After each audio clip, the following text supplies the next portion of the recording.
An epidemic. The man accused of shooting a Milwaukee family's home. Taking young lives. A 17-year-old girl was shot and pronounced dead. Destroying families. I want my baby back so bad. Gun violence is now the leading cause of death for young people. I do cry often about the children I see in the ER. Why is this happening? A lack of love, a lack of appreciation for humanity. And how can we stop it? We need more coaching.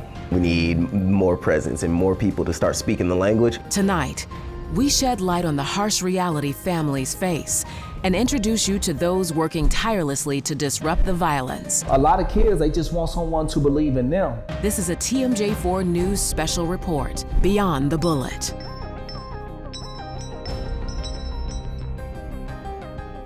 Good evening. We're here at 33rd and Center, where 16-year-old Raul Rios was murdered. He was the 15th child to be shot and killed in the city of Milwaukee. Yes, you heard me, the 15th. Well, over the last decade, I have covered stories of young people on both sides of the trigger, but rarely do we take the time to talk about the bigger impact of youth gun violence.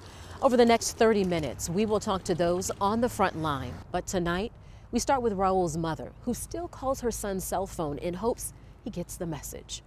It's hard not to hold him anymore.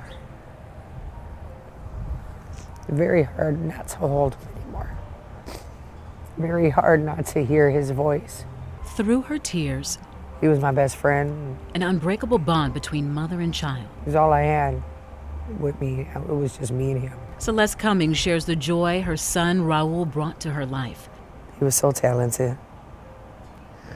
Man, my son was so smart. As a parent, she vowed to protect him. I remember changing his diaper and letting him know that I would always protect him. I'll never forget that day. You know, we can't be everywhere at once, but this is my child I couldn't protect. It hurts. On a hot summer day in July, Celeste received a call that would shatter her world. His sister video calls me and she's crying. I was like, girl, what is wrong with you? She said something happened to Raul. I'm like, what? I jumped out and just fell to my knees and started screaming and screaming and screaming and screaming and screaming. And rushed over there. To where it happened? Yeah. It still is. To this day, I feel like it's unbelievable. Her 16-year-old child gunned down. What happened to your son has happened to so many other young people here. That's crazy too. Like I keep telling these people, I taught my son that gun violence is not the way to go. You know, I told him about all the outcome of it all. He knew that. He learned in school. He saw it on the news. He heard me out. I don't know what exactly happened. Raul's mother only finds little comfort now in protecting and polishing the urn that holds her son's ashes. I would do anything in this world for him to not have to be where he is today. I know it's not possible, but sometimes moms still have that hope for something they know they can't get.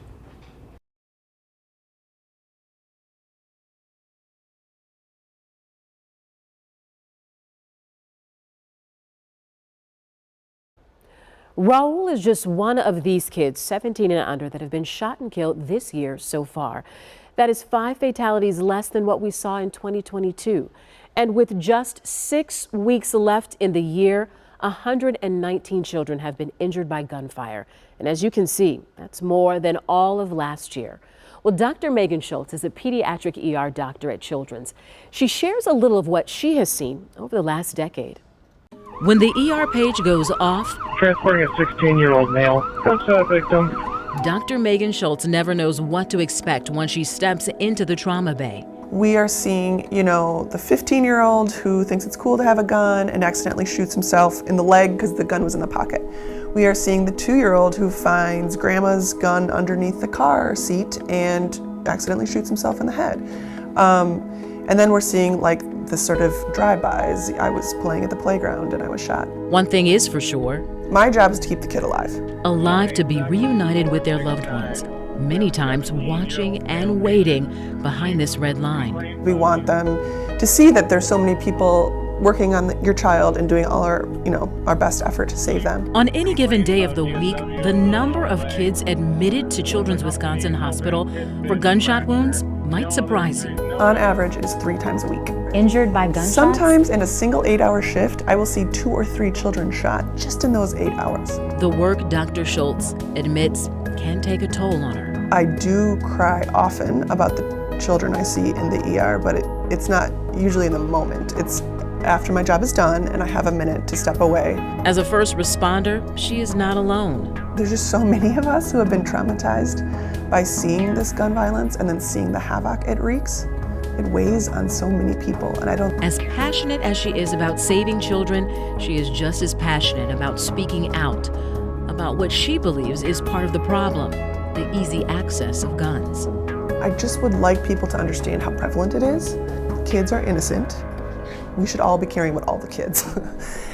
So no matter what neighborhood's happening in, we need to care about this as a country, as a people. First responders aren't the only ones who see the impact of gun violence. I spent time at Paradise Funeral Home here in Milwaukee. Dr. Camilla Clark works closely with grieving families, and she tells me 20 years ago, it was rare to funeralize so many children killed in the crossfire. As a mother, she sympathizes with parents going through the painful process of picking out a casket for their child. You're looking at this beautiful angelic soul, 9, 10, 12 years old, and it's always, what if? What was this child going to be? Did this child have the potential to impact my life in a meaningful way? Those lives cut short by gun violence reach beyond victims of crimes. Who here has been a victim of gun violence? Still ahead on Beyond the Bullet, we go inside the Vel R. Phillips Youth and Family Justice Center, talking to those working to rehabilitate kids serving time. We'll put them in a situation where they may get angry, they may get happy, they may get sad, and we actually use those situations to teach them how the skills will be helpful, so you see it in real time. Then, join me as I hit the streets with a Milwaukee-based team interrupting the cycle of violence. Before we pass judgment on, we should shoot to understand them first.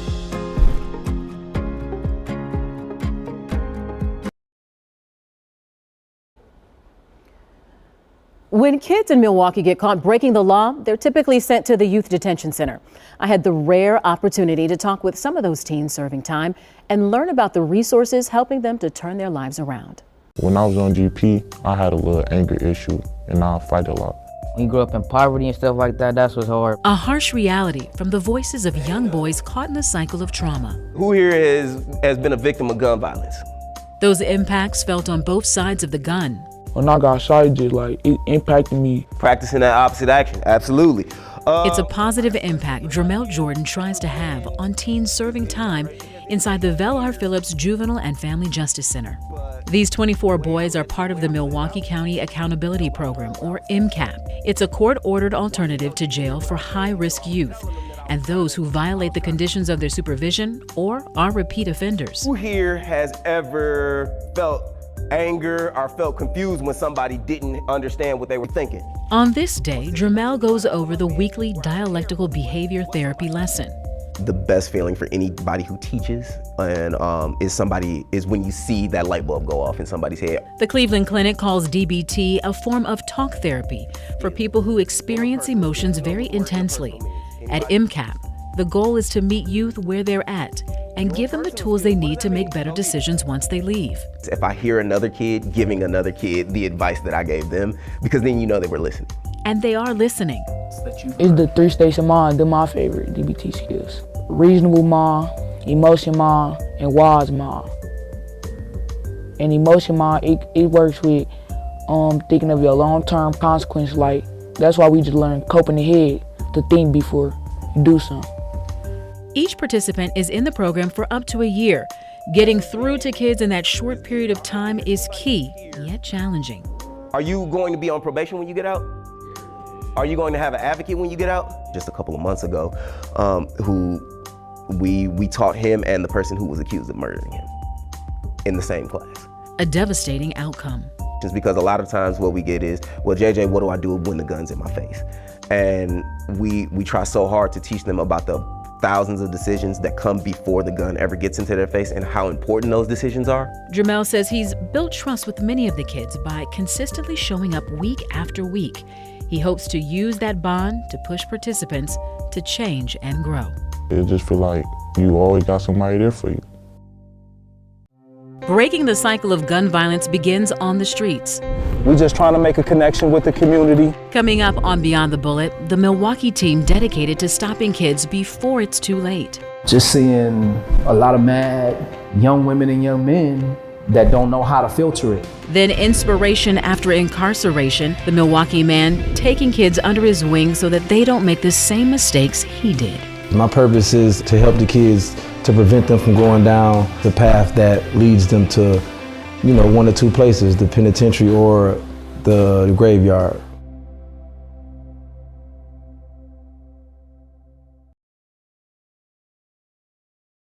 Tackling gun violence starts on the streets. I went out with 414 Life, a Milwaukee-based group, to see how they're reaching those before a situation spirals out of control. Hear that music? And the beat goes on. Past mistakes in his youth and a passion to stop the violence upon the communities he once wreaked havoc on has given James Compton Price purpose. We're a ceasefire group. We're a group of guys that's been directly impacted by the system. We coming back, man, trying to pour back into our communities, man. His lived experience grants him and his street team members the street cred they need to be effective violence interrupters. Anytime you're in the community, do you feel like more and more people are getting used to seeing you or at least trusting you? Both. So we stick to a lot of the same neighborhoods, and we already have our information out there. So they know who we are when we come on the scene with the orange shirts. Compton believes building trust and visibility in vulnerable neighborhoods with the highest rate of gun violence is an important part of reducing violent crime. The 414 Life Street Team observes crime scenes and de-escalates situations while police investigate. They also show up at the hospital while doctors work to save lives. We're on call. I might get a call from Nate, or I might get a call from T. Hey, we got a mediation. Hey, it was a shooting over here.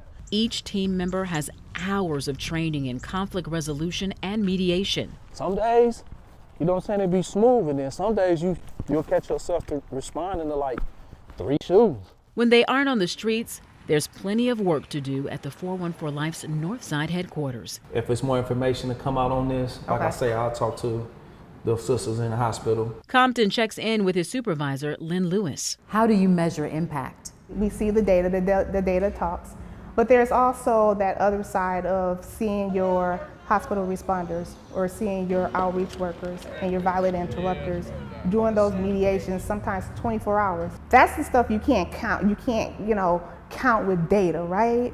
So we see the impact that they're having when they can circle back and people are, hey, 414 Life. Mary Full of Love has seen firsthand the impact 414 Life has had in her neighborhood. 414 we can reach out to talk to the gang members and everything, and they can reach them, so they have been a blessing. Citywide last year, there were 876 non-fatal shootings and 215 murders. 414 Life is just one of many organizations working to decrease these numbers through engagement and outreach. It can be a daunting task for a team of 15. All right, brother, it's a pleasure, man. I definitely got somebody to send your way. Oh, send them. Just send me a text. Just send me a text in your name, bro, and I'll get right back with you. But Compton and the 414 Life team are not deterred by the challenge if their commitment saves one more life. While 414 Life works to de-escalate the violence on the street, there are others who are using what they learned from past mistakes to deter the next generation from making the same. You can only move 3 spaces, and they got to be on the L with your horse. Chess is all about making smart moves. This way, that's an L. That way, that's an L. And Todd Jones is strategic about pieces on the board and life. But getting to this point wasn't easy. At 15, what made you pull the trigger? A lack of love, a lack of appreciation for humanity. In 1996, Todd was found guilty of first-degree reckless homicide. He spent his teens and most of his adult life in prison, a place where hope struggles to survive. In prison, we take ownership in this weird way of nothingness. So if you're treated like nothing, you begin to take ownership and believe that you're nothing. It took 25 years behind bars for him to realize his worth and have a new outlook on life. Today, are you remorseful? Yes, I'm incredibly remorseful. Now that you are out, you're an adult, what are you hoping to do with the life you have? With these youth, I want to prove to them that they can live instead of survive. What do you mean by that? Surviving is what we know. Surviving is what we see in the news. That's a consequence of survival. When we make that leap from survival to living, that's when we become selfless. Todd now works at Paradigm Shift, mentoring youth to keep them from going down the same path he did. So how do you build trust with young people? Doing right with your moments. Let them catch you being good. Let them observe you being the opposite of what they have grown to become familiar with and not trust. Consistently, right? Consistently. You can't take off. Because that one day you take off may be the day that they was vulnerable enough to open up to you. The nonprofit recently received county funds to work with at-risk youth.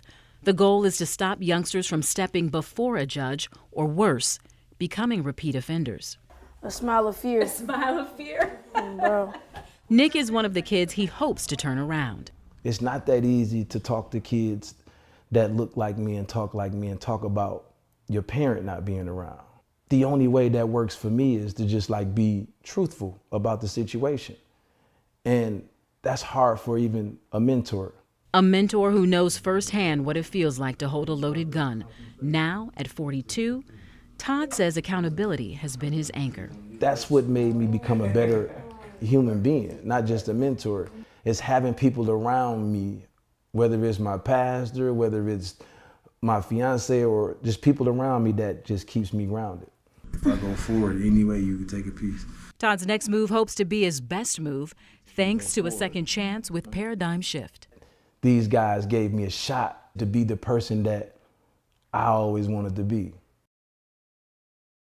Next on Beyond the Bullet, a look back at just some of the young lives forever changed by gun violence.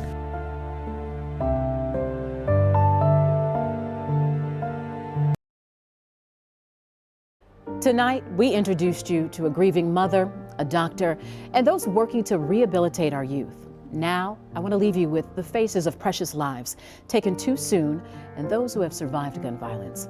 I'm Shannon Sims, and this was Beyond the Bullet.